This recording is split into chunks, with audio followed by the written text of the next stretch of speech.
Բարի օր բոլորին, էներգետիկ խաղեր 2026 նախաձեռնության շրջանակում մենք նախաձեռնել ենք պանելային քննարկում մասնագետների հետ, ոլորտային առաջատարների հետ, որի ընթացքում կքննարկենք, թե ինչ մասնագիտական բացեր կան այս ոլորտում, ինչ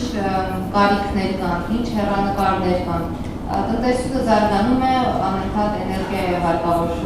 ծախսել, սպառել, օգտագործել, մասնագետների կարիքը ամենուրեք է բոլոր բնակավարներում, նաև կարող եմ նշել, որ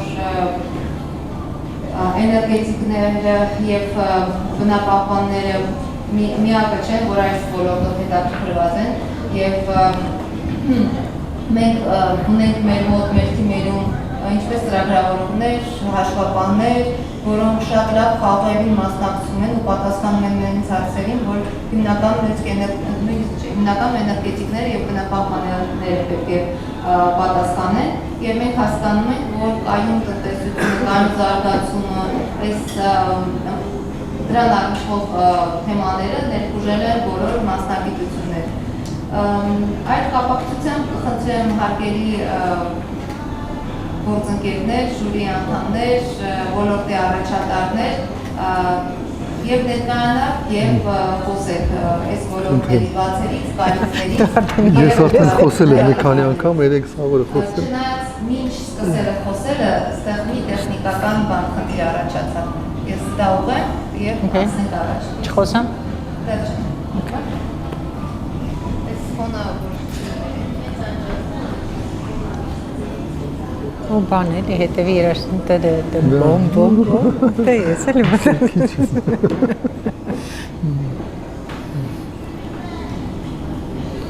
Այս երկու խումբը էներգետիկ են։ Որտեղից են։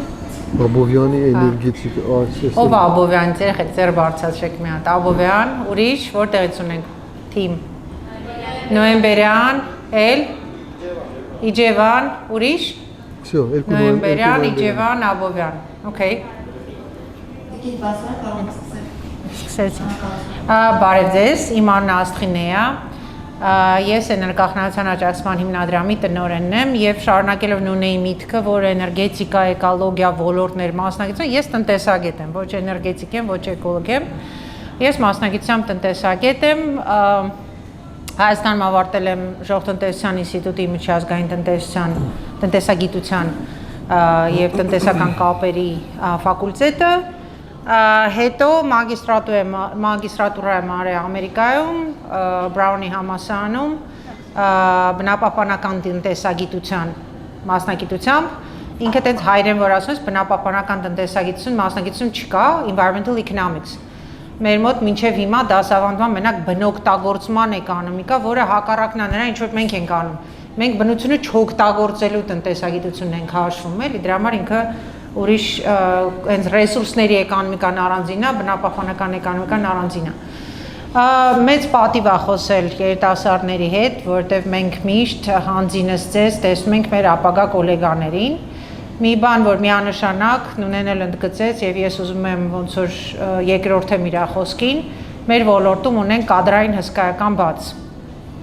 Չկա օր, որ մենք չունենանք մասնագետի պակաս։ Այսինքն մենք անընդհատ փնտրում ենք մասնագետներ մեր ընթացիկ պրոյեկտները անելու համար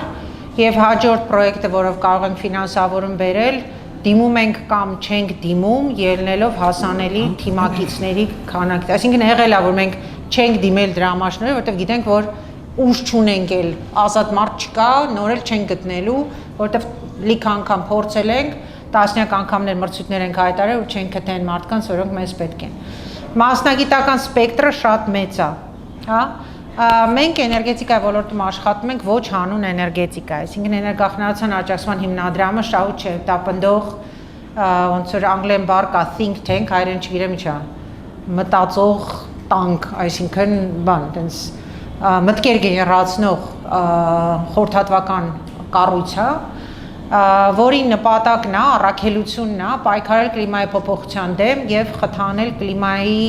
փոփոխության հանդեպ դիմակայունությունը, հարմարվողականությունը։ Ոնց կարող ենք պայքարել կլիմայի փոփոխության դեմ։ Հարցա ձեզ, պատասխանեք։ Կլիմայի փոփոխության դեմ ոնց կարող ենք պայքարել։ Մտքեր ունեք ինչ որ։ Ինչ կարանք անենք, որ կլիմայի փոփոխությունը դանդաղի կամ մեղմվի։ CO2, եկեք զգուշ ասենք, CO շմոլ գազն է, մեզ այդքան չի վախացնում, հերվից, մոտիկից վախենալը։ Հերվի CO2, ածխաթթու գազի արտանետումները տեղի են ունենում առաջնային որտեղից։ Այս որ առանց մանկավարժների գայք բան չէիք ասելու, հա։ Երեխեք, սխալ պատասխան չկա, սխալը լռելն է հիմա։ Միտք։ Անտառատումներ, մեկ, ուրիշ։ Որտեղից արտանետում լինում։ Հուշել չկա, շուտ եմ ասե, պարոնակ մանկավարժներ։ Չէ։ Դուք գիտեմ, որ գիտեք։ Հիմնական մեր մոլորակի պրոբլեմ այսօր, ասեք։ Արտադրամաս, ուրիշ։ Ներքին այրման շարժիչ։ Okay։ Okay, այդ բոլոր ինչ են անում, ավտոմեքենաների ներքին այրման շարժիչները, արդյունաբերական արտադրամասերը, ջերմաէլեկտրակայանները ունեն մեկ ընդհանուր գիծ։ Օդախտոտում են ոնց, ինչի հաշվին։ Արտանետում են ինչից, ինչ են արտանետում CO2, ձեր մանկավարժը արդեն ասեց։ Ածխաթթու գազ հասկացանք, որտեղից եկավ այդ ածխաթթու գազը։ Չեն նստում հոանում, չէ, ինչ որ տեղից գալիս է։ Էներգիան օգտագործվեց, չանջատվեց։ Էներգիայի օգտագործումից արտանետվեց, բայց ինչ եղավ, որ արտանետվեց։ Այրում, շնորհակալություն, ինչ ենք այրում։ Պակրիշկա, կոնկրետ, մեքենան ձեր ներքին այրման, ինչ այրում։ Ես ինչ եք ես երեխեքի սովորացրել։ Վառելիք, ինչ վառելիք, էլեկտրական, հեկ, ատոմային, հիդրոէլեկտրական, արևային, քամու, հա, կլինի CO2-ի արտանետում։ Նավթ 1, քարածուխ 2, բենզին, ուրիշ, այն ներքին այրման շարժիչ էլ ինչով աշխատում։ Սայլար կա, ուրիշ, գազ, ցանկացած գազ։ Ամփոփում ենք այդ բոլորը, քարածուխ, բենզին, դիզել, գազ, նավթ, այդ բոլորը հանածո վառելիքներ են, այսինքն երկրի ընդերքից հանած ածխաջրածիններ են։ Ածխաջրածինը, որ վառում ես, այսինքն օքսիդացնում ես, սիրելի ուսուցիչներ, ես պատկերացնում եմ ցավոտ է ձեր համար այս process-ի ես դասախոսը, որ խոսում ես ու երեխեքը լրիվ ջնջած են անում, որ իրանց սովորացրել, որ մի բան այրում ես, դա կոչվում է օքսիդացում, չէ՞։ Այսինքն բռնեցինք ածխաջրածինը, մեջ ածխածինը ու ջրածին, վառեցինք, այսինքն օքսիդացրեցինք, ձևավորվեց H-ը կպավ դառավ H2, ջրի գոլոշի, C-ն էլ մեջ ածխածին կար, չէ, վառվեց դառավ CO2։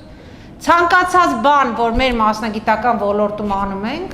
ուղղված է հանածո վառելիքի այրման նվազեցման ուղղությամբ։ Երկրորդ բաղադրիչ, ու դա ամեն ինչն անուն էի ասած, մեզ պետք են էներգետիկներ, ինժեներ եւ ջերմատեխնիկ ինժեներներ, որտեղ մենք ուզում ենք ջերմամեկուսացնենք տները եւ դրա հաշվարկը ջերմատեխնիկական է։ Մեզ պետք է վերականգնվող էներգետիկա, այդ էլեկտրական, հա, ինժեներներն են, հա։ Ինչու ոչ, բոլոր շենքերը, որտեղ մտնում ենք, մեզ պետք են սեյսմիկ մասնագետներ, որ ասեն այդ շենքերի կառուցվածքային դիմացկունությունը ինչքան է, հսկայական քանակությամբ աշխատատեղեր ենք ստեղծում, ամեն շենքը մտնելուց առաջ սեյսմիկ գնահատելով, չէ՞։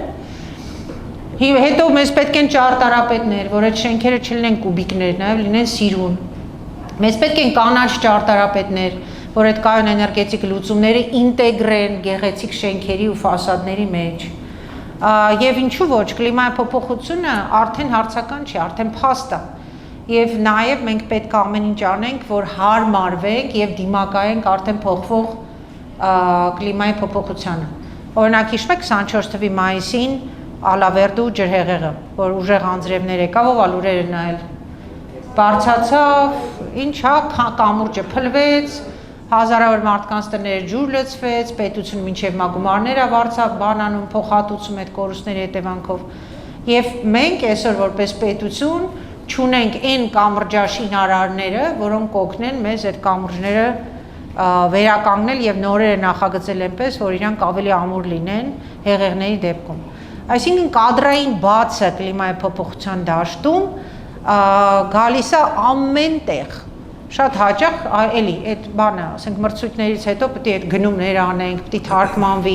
ինքը ընդհանուր հսկայական ոլորտ է։ Եվ ամբողջությամբ ներխուժել է կանաչ մասնագիտական դաշտը բանկեր։ Այսինքն եթե դուք բանկային ոլորտով եք հետաքրքրված, ֆինանսներ, տնտեսագիտություն, չկա բանկ, որ այսօր լուրջ գլխացավանքի առաջ կանգնած չլինի, թե ինչպես են իրանք կարողանալու օգտվել կանաչ ֆինանսավորման հնարավորություններից, երբ որ իրանց թիմում ոչ մի նորմալ մասնագետ չկա, որը հասկանում է կայուն զարգացումից, կանաչ ֆինանսից եւ այլն։ Հենց որ ոլորտները շատ մեծ է եւ դաշտը բաց է, մասնագիտական քաղց կա հսկայական։ Պարոն Սեկոյան, հա ունեք ուժ։ Ուզում եք դրասել ու չէ։ Անդրադարձ կատարեմ արձագանքում ձեր ասածին կամ շարունակեմ միտքը, նշվեց կամուրջաշինությունը, շինարարությունը, շատ մեծ բաց կա, դա նեղ մասնագիտացում է, ես կարող եմ ասել, շատ մեծ բաց կա նաև շենքերի ջերմամեկուսացման, բարձրացման, էներգոարդյունաբերության ոլորտի շինարարների, նախագծողների, վերահսկողների մեջ, բանվորների, վարպետների, ամբողջ, որ դասական, չասեմ դասական, բայց այն մինիմալ նվազագույնն է, որ պետք է այդ մասնագետները առնվազն մենք ունենանք։ Իսկ էներգոարդյունաբերությունը ներխուժել է մեր առօրյա ունենալով կախվածություն էներգետիկ ռեսուրսներից, անխուսափելի է դառնում անընդհատ էներգոարդյունաբետ լինելու։ Նույն տեխնոլոգիաների զարգացումներով, էներգիայի սպառման ընդլայնումով։ Եվ այդ անդրադարձով ցանկանամ խոսքս տամ պարոն Սեկոյանին, որ խոսի եւ էներգետիկ աուդիտորների մասին, իրենց բացի, որտեղից որ սկսվում է այդ պրոցեսը, այն ակունքներում կանգնած Շնորհակալություն, շնորհակալություն։ Ես շատ հաճելի է, որ Տիկին Փասոյանը մեզ միացավ եւ ինքը շատ էներգիա հաղորդող մասնագետ է։ Չխնայող, հա։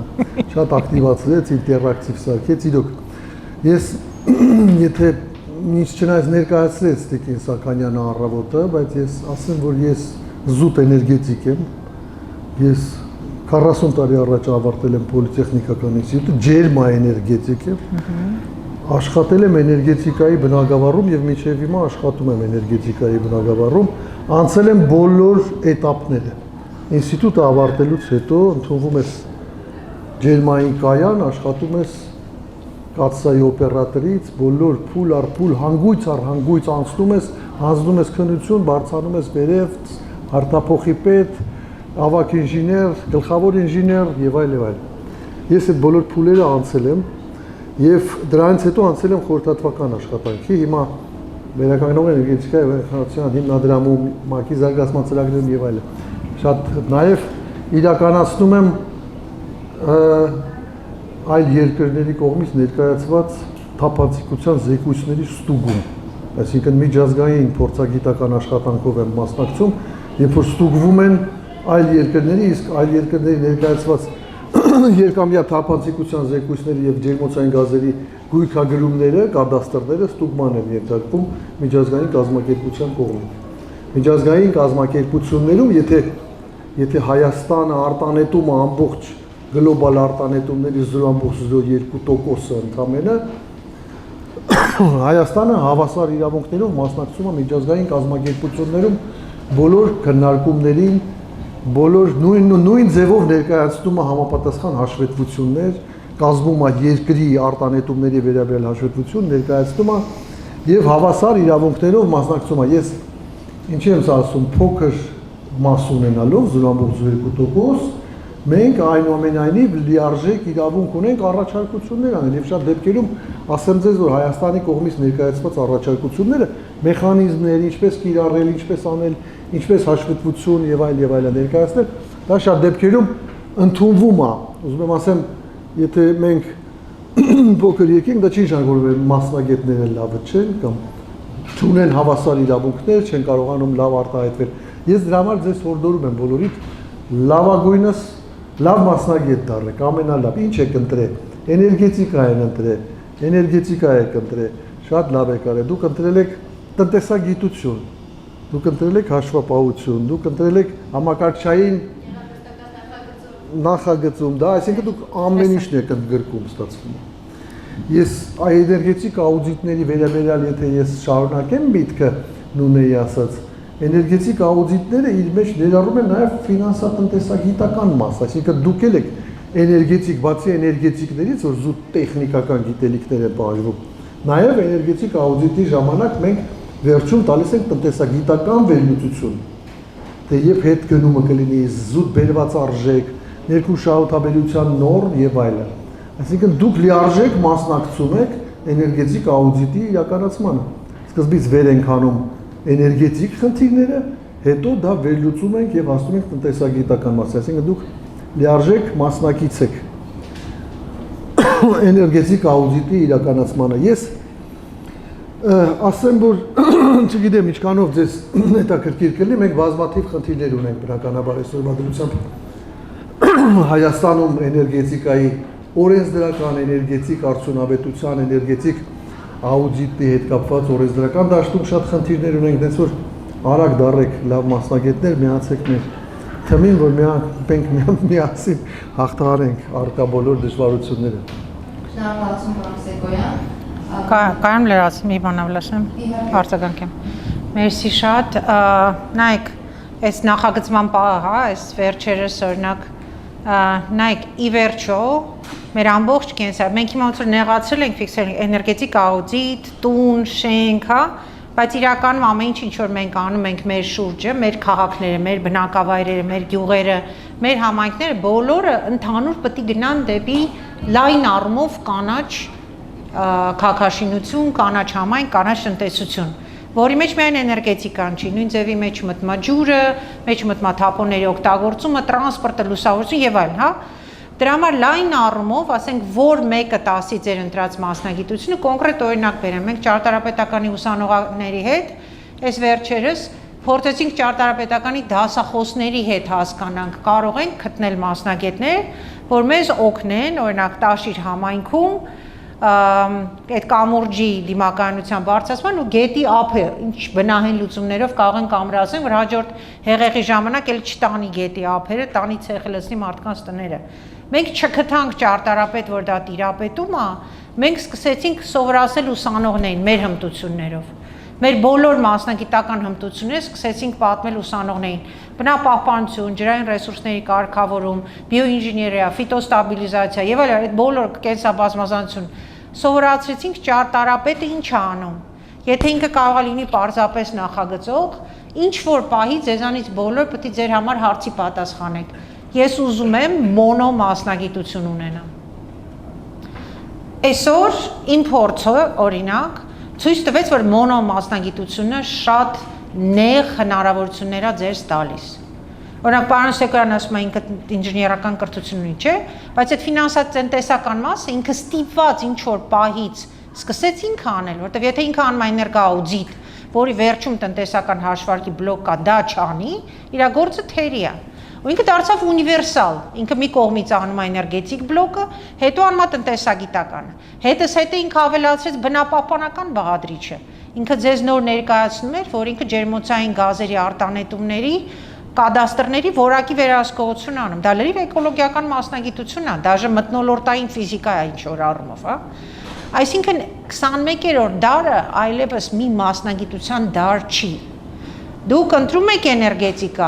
նախ ասեմ, որ օտար լեզուների իմացությունը, ես շնչել արտաշնչելու պես եմ դիտարկում, դա չի քննարկվում, որ դուք կարող եք դպրոցը կամ քոլեջը ավարտեք ու կաղաք անգլերենով կամ ռուսերենով։ Ինչքան լեզու կարող եք սովորեք, այդ ձեր զինանոցի ամենանվազագույն փամփուշտն է, ամենափոքր կալիբրը։ Հետո դրա վրա ավելացնում ենք մասնագիտություն 1, մասնագիտություն 2, առնվազն 3, որ դառնա կանձեռն մխելի ու մրցունակ, ոչ թե մրցունակ, մարտունակ, այդ շատ կարևոր է։ Իմ մասնագիտական դաշտը 3 մասնագիտությունների կենտրոնում է՝ տնտեսագիտություն, էներգետիկա, էկոլոգիա։ Այդ 3-ի կենտրոնում կլիմայի փոփոխությունն է, ու այդ եռանկյունին է իմ մասնագիտական դաշտը։ Դուք գտեք ձեր եռանկյունին, բայց հանկարծ այն թևերը մենակ չթողեք, էլի անպայման 3 անկյուն։ Քառակուսի ավելն է։ Շնորհակալություն Տիկին Կասոյան։ Մի հարց առաջացավ կապող ձեր խոսքից ելնելով, հիմնվելով ձեր խոսքից, նշեցիք օտար լեզուները, այլ հմտությունները։ Մենք մինչ այս խոսում էինք, որ հեռանկարներ կան, բարձր աշխատավարձ է հնարավոր, եկամուտը բարեկեցությունը բարձրացնել, բայց միայն մի մասնագիտությունը բավարար չի, պետք է լինել ունիվերսալ։ Բայց նշեցիք մի հմտություն, օտար լեզվի իմացությունը։ Ցանկանայի անդրադառնալ նրան, թե այլ ինչ հմտություններ են հարկավոր, որպեսզի մասնագետը դառնա որակյալ մասնագետ եւ հնարավորություն ունենա ինքը նաեւ դուրս գալ միջազգային ասպարեզ եւ փորձով կիսվի եւ փորձ վերցնի այլ երկրներից։ Ինչ է կարծում։ Ասի։ Աստղենեն շատ լավ ներկայացրեց այդ ամեն ինչը, Նունեն ջան, ես երկու բառ ասեմ, որ փոխանցեն Աստղենեին լես խոսափողը։ Ես կարծում եմ, որ շատ ճիշտ նշեց Տիկին Փասոյանը, լեզու իմանալը, ինչքան լեզու գիտես, այնքան մարդ ես։ Դուք դեռ երիտասարդ եք եւ կարող եք դեռ հասցնել, եթե չեք սկսել արդեն, երրորդ, չորրորդ լեզուն էլ նույնպես սովորել։ Շատ դեպքերում մենք օգտվում ենք համացանցից եւ հայերեն իմացությունը բավարար չի։ Ռուսերենն է օգնության մեզ գալին։ Նույնիսկ անգլերենն է շատ դեպքերում եւ այլ լեզուներ, եթե կարող ես, որտեվ համացանցում փառք Աստծո հիմա կա համացանց, ցանկություն է միայն անհրաժեշտ, որպեսզի մասնագիտության մեջ խորանալ, տեսնել, ուսումնասիրել, ազատ ժամանակը ձեր ծախսեք ձեր մասնագիտական հմտությունների բարձրացման վրա։ Ես կարծում եմ, որ կլիմայի վերաբերյալ թեմայից խոսալուց մեր նպատակը այն է նաև այս գեղեցիկ ինտերակտիվ այս միջոցառման մրցույթ է եւ այլը շատ հետաքրքիր միջոցառում է, բայց նպատակներից մեկը նաև այն է, որ ձեր մոտ ցանկություն առաջանա ուսումնասիրել կլիմայական խնդիրները։ Կլիմայական ասելով նաև էներգետիկայի հետ, էներգետիկան կլիմայում, էներգետիկան կլիմայի փոփոխության վրա անդրադարձող 60% արտանետումների, 70% արտանետումների էներգետիկա սեկտորից է տեղի ունենում։ Էներգետիկան այդ առումով շատ ես ուզում եմ ձեզ շեղեմ դեպի կլիմայի ուսումնասիրություն, այսինքն մեղման միջոցառումներ, հարմարվողականության միջոցառումներ, ուսումնասիրեք, զարգացրեք ձեզ, բացեք համակարգիչը,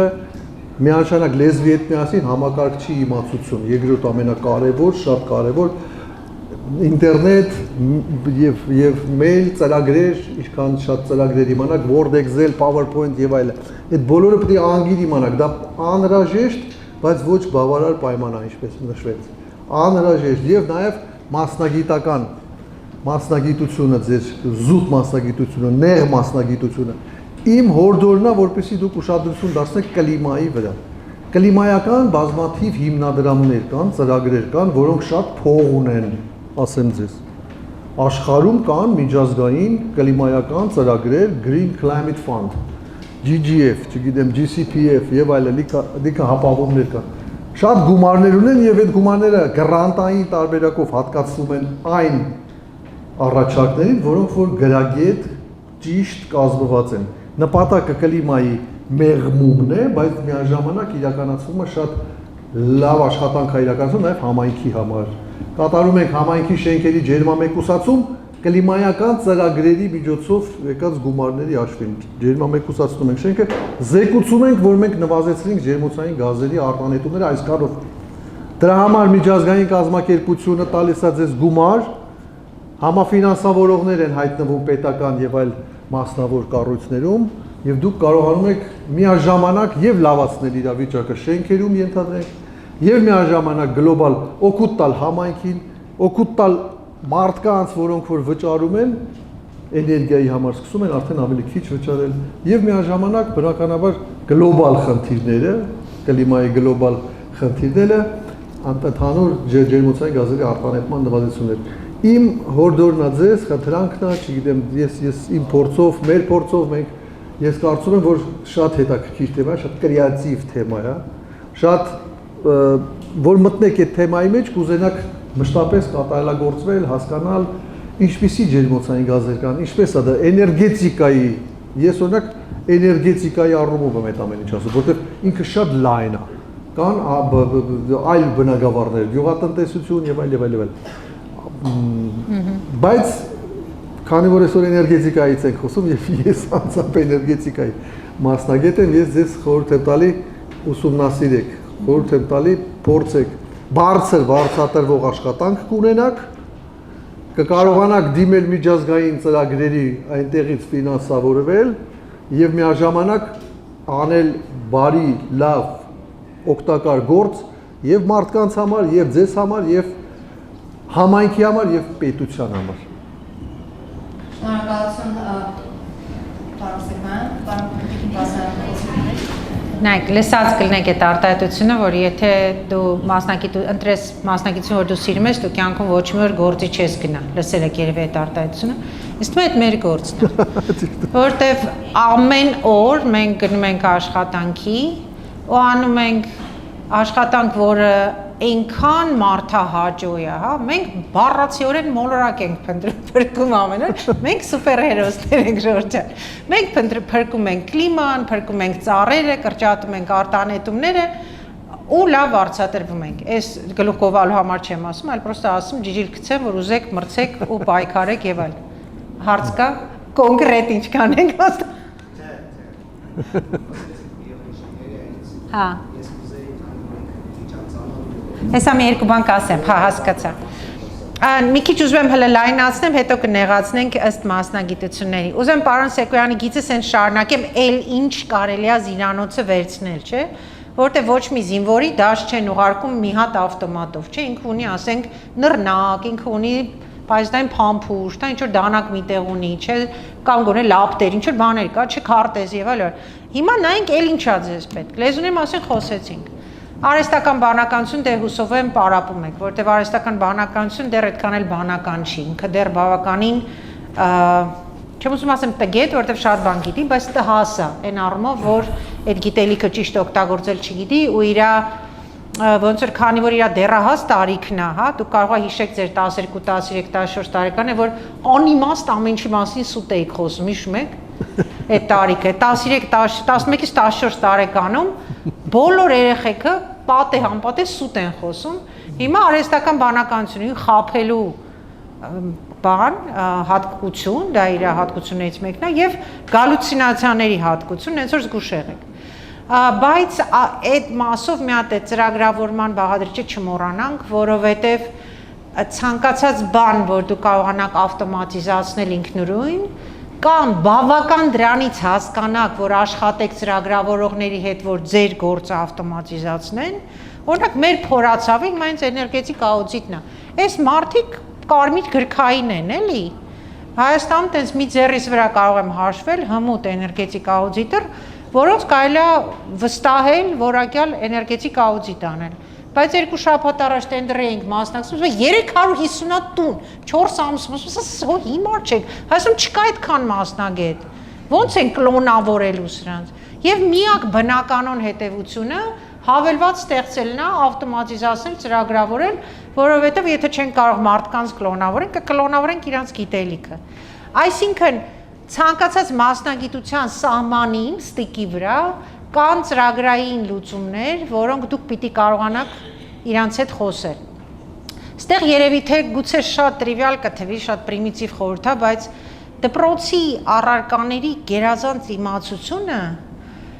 ի վերջո սարքում է ձեզ ունիվերսալ զինվոր։ Նայեք, ես որ էներգետիկայի ոլորտ մտա, ասեմ, ես տնտեսագետ եմ, հա, կարմիր դիպլոմ եւ այլ, բայց էներգետիկայի ոլորտ մտնում ես, մարդիկ տալիս են առաջին հանձնարարությունս որ տվել են, եղել է ջերմային մարտկոցների արտադրողական հնարավորություններ Ռուսաստանի շուկայում։ Լակոտ էի 19 տարեկան, վախից մեռա այդ որ հանձնարարություն տվեցին։ Ես չգիտեի ինչա ջերմային մարտկոցը, բայց արդեն կար Google-ը ու ես գրեցի fuel cell ու enter խփեցի, որտեղ այդքանը գիտեի, կոնկրետ հարց դաժե չէի կարող տալ։ Բայց քանի որ դպրոցում լավ էի սովորել, իմ քիմիայի, ֆիզիկայի գիտելիքները բավարար էր, որ ես կարդացածս հասկանամ։ Ես օրինակ ունեմ 14 տարեկան տղա, որին չեմ կարողանում բացատրեմ ֆիզիկան, քիմիան իրան ինչի է կյանքում պետք գալու։ Ինքը ասում է պետք չի։ Բայց ինքը չգիտի կյանքում իր դիմաց ինչ խնդիր է դրվելու, որ այդ զինանոցը ինքը օգտագործի։ Ես շատ միլիոնատերեր չգիտեմ, բայց իմացած ամենահարուստ մարդկանցից մեկին,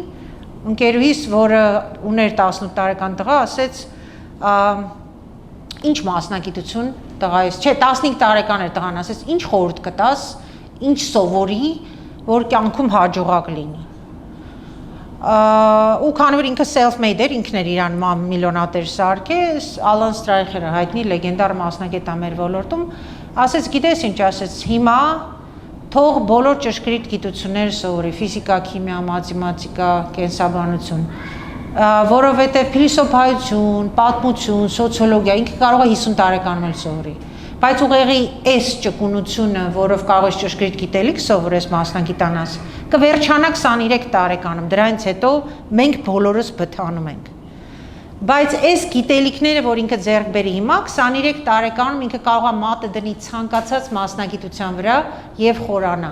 Չի ունենա որևէ սահմանափակում, բայց այս պատուհանը, որ բաց թողեք ճշգրիտ գիտելիքների, հետո մեծ տարիքում 0-ից մաթեմ, երկրաչափություն, հավատացեք, չի գնում։ Ինչքան էլ մենք հիմա այստեղ խելոք դեմք ենք ընդունում, բայց մեր ուղեղը դանդաղել է, էլի, ու ձերն էլ կլինի։ Դրա համար հիմա ֆունդամենտի մեջ այդ կարևորագույն քարերը դնելն է,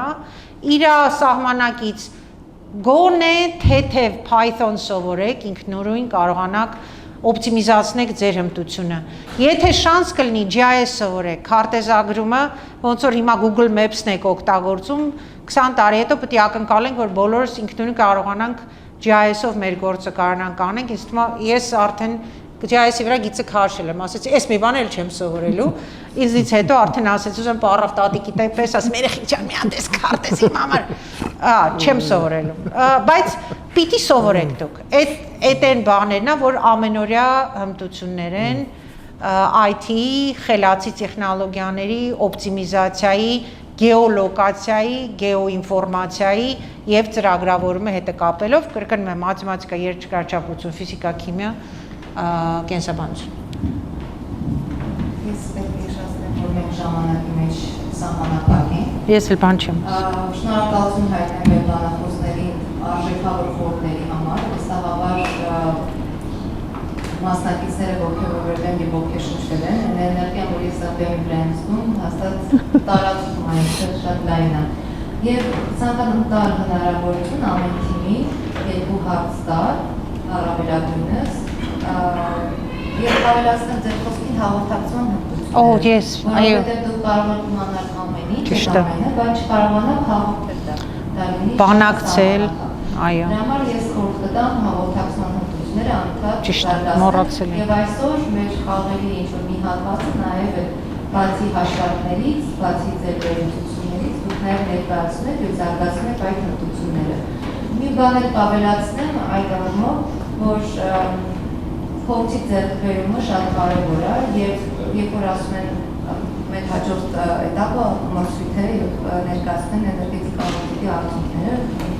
ինչպես նշեցի, եւ հարցը անդադ առաջանում հաղթողների եւ չհաղթողների միջեւ,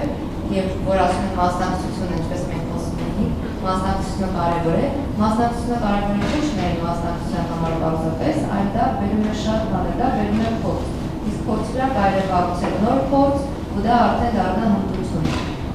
շերտեր հավաքվելով։ Այդքան են կողմից, ես խնդրեմ սկսենք էներգետիկ թիմից հարցերի համար։ Եթե ունեն հարց, եթե չունեն, չունեն։ Եթե ունեք իհարկե։ Բիոինժեների մասին հարց ունեին, ոնց պատասխանեմ։ Նայեք, սա մի քիչ գնում է դեպի կանաչ արտարապետություն։ Նախ ասեմ, որ կանաչ արտարապետությունը ինքը որպես մասնագիտություն, որպես այդպեսին վերջին երևի 30-40 տարում է այտենց պոպուլարություն սկսել ճանաչում ստացել, բայց Հայաստանում կանաչ արտարապետության հիմքերը գոյություն են ունեցել վաղ միջնադարից, երբ որ մենք սովորել ենք կառուցել մեր գետնափոր տնակները, հողածածկ տանիքները, մեր առանց էլեկտրականության լուսավորված մեր եկեղեցիները եւ այլն։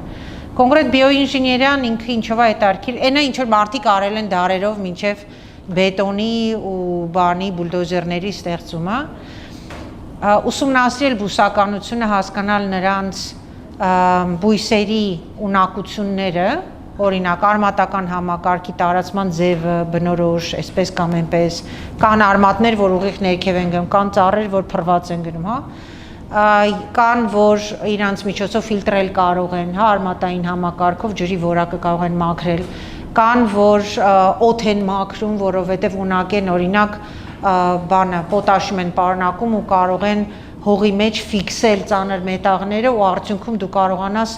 օրինակ Սյունիքի մարզում ծանր մետաղներով աղտոտված հողում աճացնես լոբի, կարտոֆիլ, բադրջան, որը լինի լրիվ ուտելու համար անվտանգ, հա։ Այսինքն բիոինժեներիան ուսումնասիրում է բույսերի, ծառերի, մրգերի բանջարեղենի եւ այլնի հատկությունները,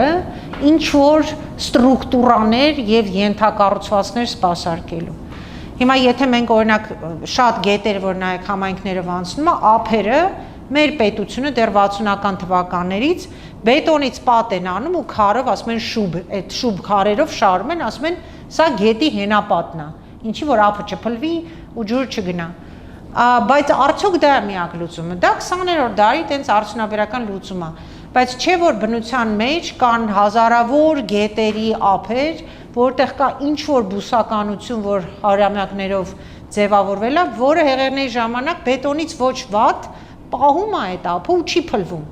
Այսինքն մենք կարող ենք բուսական, բնական, բնահեն, բնության վրա հենված լուծումներով ստանանք ինժեներական կառույցներ,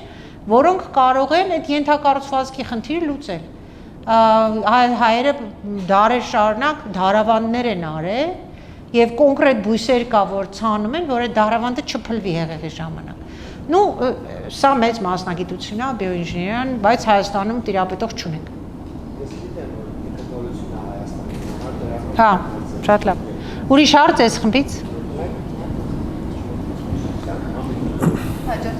Հաջորդ խումբ։ Ինչ ունի դու չունեն։ Հիմա օրինակ շատ մեծ տեմպերով ֆոտովոլտաիկ կայաններ են տեղադրում, արդյոք առաջանա հետագայում հարց այդ թափոնները, վահանակների, ինչ ենք անելու մենք, ոնց ենք վերամշակելու։ Չգիտեմ։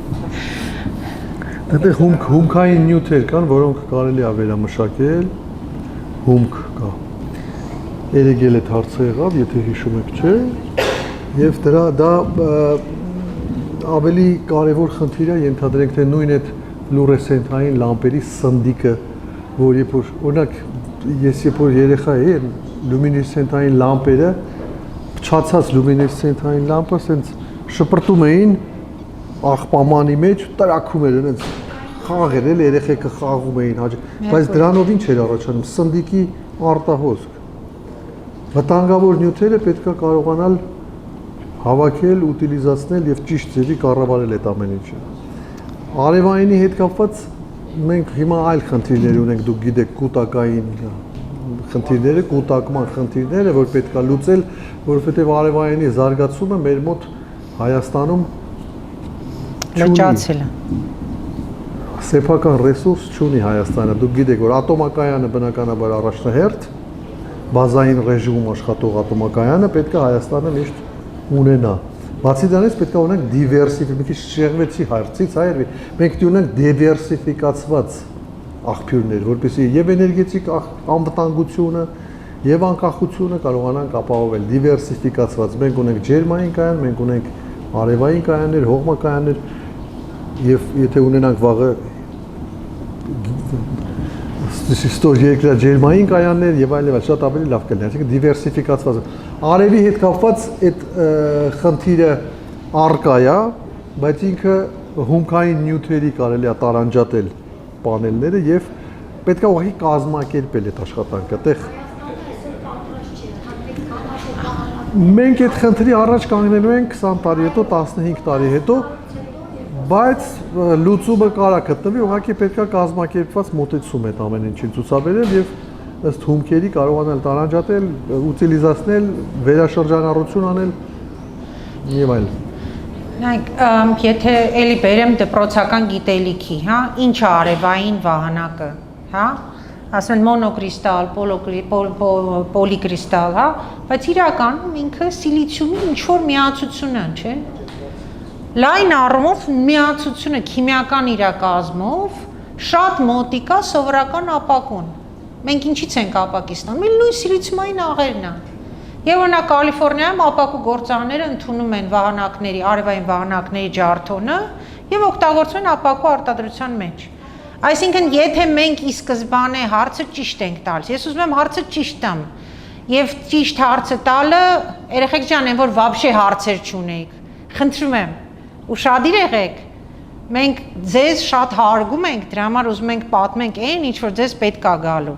հա։ Նվազագույնը որ դուք կարող եք անել, հարգեք մեզ, լսեք, որտեվ ես հանուն ձեզ քշել եմ 2.5 ժամ ու խոսալու եմ գնամ հետ, էլի։ Ու ես չեմ սիրում քշել, ինձ խնդրում եմ էլի։ Այստեղ շատ կարևոր է հարցը ճիշտ ձևակերպել։ Իսկ դա արդեն ուսանողների երիտասարդության մեջ ճիշտ մտայնության ձև է։ Ինչ որ մեկը ասեց արևային կայաններ։ Բոլորը արևային կայաններ, բռնել 1600 մեգավատ կառուցել են։ Այդ ոնց որ ձեզ մեկը ասում է, եկեք գնանք, ես ինչ անեմ, եթե բոլորը վազում են հետևից, շատ քիչ մարդ է կանգնում, ասում մի րոպե հոп, իսկ հետո ինչ է ալնելու։ Եղել է տենց, որ ընկերներով գնաք հասնեք միտեղ, հետո հասկանաք, որ վայ լավ չէինք մտածել, բա անձրևի կոշիկ չենք բերել, բա փոխնորդ չենք բերել, ինմա չէ, սպոնտան մի բան անում են։ Շատ երկրներում կամ տնից դուրս եք թռնում բանալի մոռանում եք, լինում է, որ մի բան չեք մտածում։ Երբ որ դուք տնից դպրոց գնալուց բանալ եք մոռանում, դա ողբերգություն չի։ Բայց երբ որ պետական մասշտաբով մեծ ծրագրեր եք սկսում անել ու բանալին մոռանում եք, խայտարակություն ալում։ Տենց մենք խրախուսեցինք փոքր հիդրոէլեկտրոկայանները, կառուցեցինք 187 հատ փոքր հեկ, հետո նրանք վայ, գետերը ցամաքեց, ձկները վերացավ, գետերի էկոհամակարգը դարձավ ճգնաժամային, վայ, վույ, մի ողբերգություն։ Հետո եկեք ձկնաբուծարաններ կառուցենք, թող Ռուսաստան արտահանենք բան, սաղմոն։ Էլ հիստերիկի պես ամբողջ Հայաստանը սկսում է սաղմոնը իշխան աճացնել, Ռուսաստանի շուկայում առաջի տեղն են գրում, Հայաստանը Ռուսաստանի շուկայում գրավում է առաջի տեղ, պատկերացնում եք, այսքան Հայաստանը։ Ռուսաստանը Հայաստանի չափ 89 հատ բան ունի, սուբյեկտ ֆեդերացի։ Ու մենք մեր միթիկա երկրով հեղեղում ենք ռուսական շուկան սաղմոնով ու իշխանով, ինչ ալինում մեր խորքային հորերը ցամաքում են։ Վայ, գյուղացին ջուր չունի բերքը ոռոգի։ Վայ, հեկերի ջուրն էլ ցամաքեց։ Հիմա նույն արևային էներգետիկան է։ Մենք մեծ ողջևորությամբ ու ցնծությամբ կառուցում ենք, բայց ձեր տված հարցը այն ժամանակ, երբ որ սկսեցինք խթանել, ասեցինք եկեք մի անգամից գրենք օրենքի մեջ, դե լավ, դրա մաս պատում եմ завтра, դրա մասին կմտածենք վաղ։ Խնդրում եմ, եկեք այս հարցից, որ երեխեքը գոնե մի բան վերցրեք սրանից, լայնացնենք հարցը մակրո մտածելակերպի։ Ես անում եմ, ու սա կյանքի հմտությունների մեջ է մտնում, երբ որ ձեր առաջ հարց է կանգնած։ Այսօր դասից փախնեմ, թե չփախնեմ։ Հիմա լսեմ, թե չլսեմ։ Հիմա տրայնս անեմ, թե ընկերներիս հետ գնամ կինո։ Միշտ այնց հարցեր լինելու է։ Հարցերին կա երկու տեսակ պատասխան։ Տակտիկական, այս պահին ինչն է թվում ճիշտ, եւ ռազմավարական։ Երկարաժամկետ կտրվածքով ուր եմ ես ուզում գնամ, եւ այս հարցից պատասխանը ինձ այդ ռազմավարական նպատակի ուղղությամբ արդյոք մոտեցնում է թե հեռացնում է։ Եվ դա կարող է շատ հարցեր ձեր կյանքում փոխի դուք ոնց եք պատասխանում եւ ուր եք գնում, որ ձեր մեծ դրած հուսով եմ շատ մեծ ամբիցիոզ նպատակներ ունեք, ոչ միայն լինելու հարուստ, այլև երջանիկ, ճամփորդելու, աշխարհը տեսնելու, բարի գործեր անելու, մեծ նվաճումներ ունենալու, ամեն քայլափոխին այսենց հարցը տանք, իսկ հետո, իսկ եթե բոլոր ռիսկերը մտածենք, պլանավորենք ու կառավարենք ի սկզբ에։ Շնորհակալություն, շատ աստղերեն դենց որ խոսում է, ուղղակի ուզում ես ամեն ինչ դնես մի կողմ ու միշտ լսես ու լսես, շատ ռետորական կոմունիկացիա, չէ՞։ Այդ էլ սովորեք, այո, ռետորական ձիրք ձեռք պետք է կարողանալ պետք է այնպես անել, որ հա։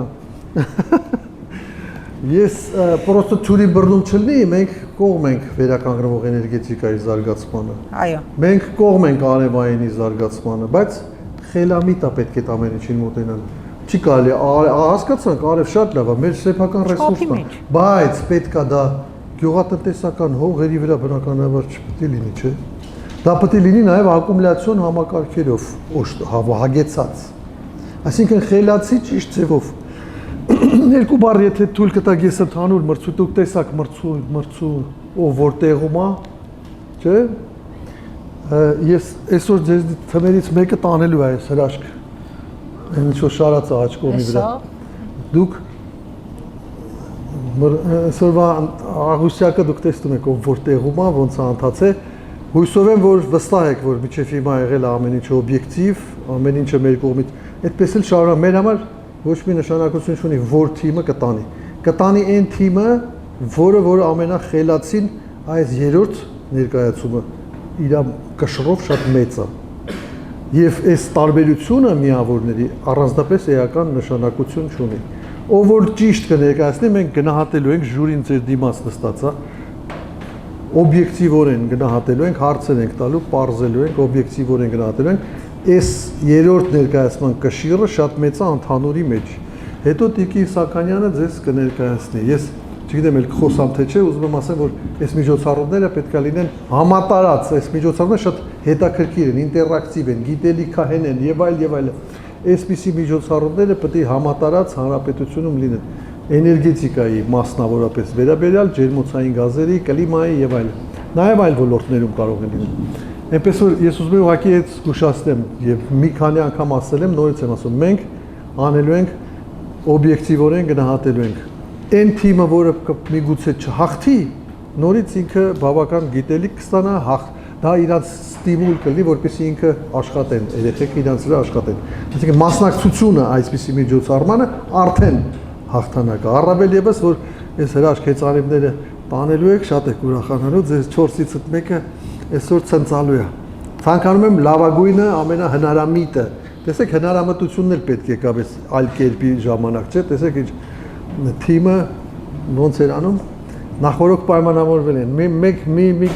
մի քաղաքում ունեինք sense բան, ասում են էներգիա։ Հիմա այս մի թիմն էլ ասում է անսպար, ասել, պարապել էին մարդիկ, չէ՞։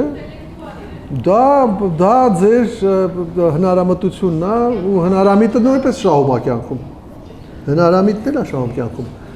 Շնորհակալություն։ Շնորհակալություն պարոն Սեկոյան, շնորհակալություն Տիկին Ծասոյան, բովանդակալից ոգեշնչող արժեքավոր խորհուրդների համար, ելույթների համար եւ ձեր ժամանակի, որ ժամանակ եք տրամադրել ձեր շատ խիստ գրաֆիկի մեջ, թեկուզ Երևանից դուրս գալ եւ գալ, պարոն Սեկոյանը 3 օր, Տիկին Ծասոյանը մի օր, թեկուզ այս 2-3 ժամի համար եկել է իսպելու իր փորձով, գիտելիքներով։ Շատ շնորհակալություն ձեզ մասնակցության համար եւ մինչեւ այս սեսիան ավարտելը նաեւ նշեմ, որ մեր գործընկերները, ովքեր հնարավոր է ցարկել էներգետիկ խաղերի իրականացումը, այս բանին այստեղ չեն, բայց ես ուզեմ բարձրաձայնել, որ էներգետիկ խաղեր 2026-ը իր գործընկերներով Անտեսելս Call Ուզեմ նշեմ, որ Hunger Games խաղեր 2026-ը հնարավոր է դարձել իր գործընկերների շնորհիվ, այդ թվում նաև ֆինանսավորողների, որոնց շրջանում են Շվեդիայի միջազգային զարգացման համագործակցության գործակալությունը, Սիրան, Ռեյկոնը միներալական եւ կանաչ տնտեսական զարգացման ծրագրի շրջանակներում, որն իր հերթին իրագործվում է Հելվետար շվեյցարական փոխգործակցության կողմից։ Այդ քանը եւ շնորհակալություն։